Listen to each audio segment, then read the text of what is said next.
All right, a couple of things real quick. So this is the same setup, different coil, and I'm using the JL94 circuit with the JL94 93 chip running at 10.9 volts. There's my load.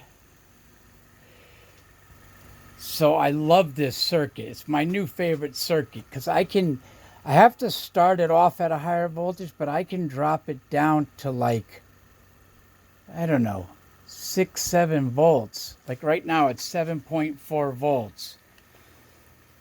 And it's still, it's a little wobbly, but it is a constant RPM.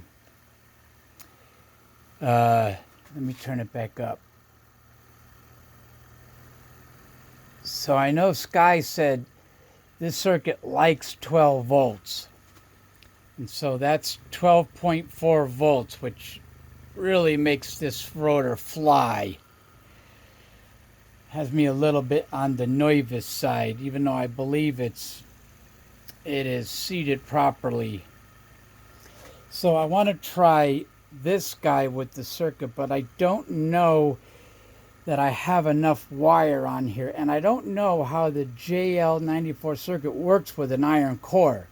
So Sky, if you see this, let me know if that circuit will work fine with an iron core, or if it'll overheat it.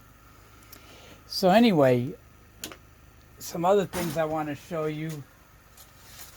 Where are those bad boys at? Here they are. I got some killer oh, not these, but I got some great shafts for building the big rotor. This is a beautiful shaft, and what's really great about it is that it's exactly 8 millimeters. So the bearings fit it beautifully, just like the one that I had bought that I was going to use. I was going to use this one. I still might use it because this one is actually a little bit tighter. But I'm definitely going to use these big guys here. Let me back it up a little bit. All you're seeing is my big hand. So this is the one I was going to use. This is really tight. These are great because they're long and straight. And they're 8 millimeters. There's a little bit of wobble in there, but that's all right, I think. And then these are going to be good for the maglev, although they are magnetic, so I don't know that I could use them.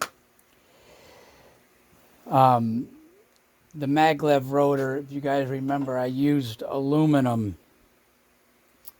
And I do have a stainless steel.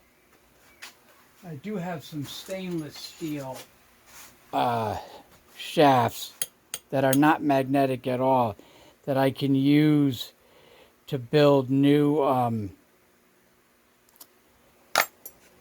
maglev coils, but I'm definitely going to use these shafts. And then I got some other crazy stuff which is going to be good. So of course, you know, I got all these cool rollers. I also got, so I got a bunch of little motors, which I've always had, but these really intrigue me because they have that optical sensor. And I believe, if you can see, it goes in here. And so there's got to be something I can do. Here's a bigger optical sensor, and then some, you know, some bigger motors. But then I've got this little guy here that already has a different type of optical sensor on it. So not so much this part, but the actual sensor itself. I got a couple of them. And I believe this one was meant for these. But there's got to be something I can do with these optical sensors. So either G-Law or Sultan, I know you guys are pretty sharp. You'll probably figure something out. But yeah, I got a bunch of cool stuff out of the printer. But I wanted to really just show you this guy. the new rotor working with not a bedini circuit and not a Hall sensor, but the JL94 circuit. And with that circuit, which I was told about, you need to have a good coil. It has to have a lot of windings. And so far, that's what I've seen. Now, I'm going to try a couple of other coils just to see, but I have a feeling that it needs, there's my load, but it works great. 12 volts. Of course, none of this is just kind of jerry-rigged together, which is what I'm famous for. Except for my maglevs. My maglevs, I wouldn't call those jerry-rig. But yeah, I want to see what we can do with this new circuit. And definitely with these shafts. These are gorgeous. Too bad that I could have sworn they would be stainless steel, but then that would be too expensive. The printers nowadays are really cheap. All right, ciao.